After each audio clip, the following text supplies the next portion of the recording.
আসসালামু আলাইকুম ভিউয়ার্স, আপনারা যদি নতুন ইউটিউবার হয়ে থাকেন তাহলে আজকের এই ভিডিওটা তাদের জন্য অতি গুরুত্বপূর্ণ। কিছু বিষয় আপনাদের সাথে আজকে আমি শেয়ার করব। তো আপনারা যারা নতুন ইউটিউবার তাদেরকে বলছি, আমিও আপনাদের মতো একজন নতুন ইউটিউবার। তারপরও আমার নিজের অভিজ্ঞতা থেকে আমি যতটুকু বুঝতে পেরেছি ততটুকুই আজকে আপনাদের সাথে শেয়ার করব। তো কিসের জন্যে ওয়াচ টাইম কেটে নেওয়া হয়, ভিউয়ার্স কেটে নেওয়া হয়, তো সেই বিষয়টা আজকে আপনাদের সাথে আলোচনা করব। আপনি যদি নতুন ইউটিউবার হয়ে থাকেন তাহলে আপনাকে সর্বপ্রথম ভিডিও কন্টিনিউ করতে হবে। আপনাকে ভিডিও কন্টিনিউ আপলোড করতে হবে।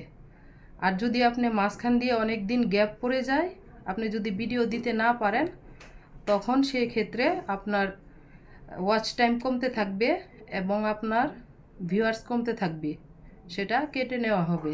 আমার অভিজ্ঞতা থেকে আমি যতটুকু বুঝতে পেরেছি সেটাই আজকে আপনাদের সাথে শেয়ার করলাম। আমি মাঝখান দিয়ে অনেক দিন যাবৎ অসুস্থ ছিলাম, যার কারণে আমি কোনো ভিডিওই আপলোড করতে পারিনি। সেজন্যে আমার ওয়াচ টাইম কেটে নেওয়া হয়েছে, আমার ভিউয়ার্স কেটে নেওয়া হয়েছে। তো আপনারা যারা নতুন আছেন তারা কন্টিনিউ করবেন, ভিডিও কন্টিনিউ দিবেন, ইনশাল্লাহ আপনারাও সফলতা পাবেন।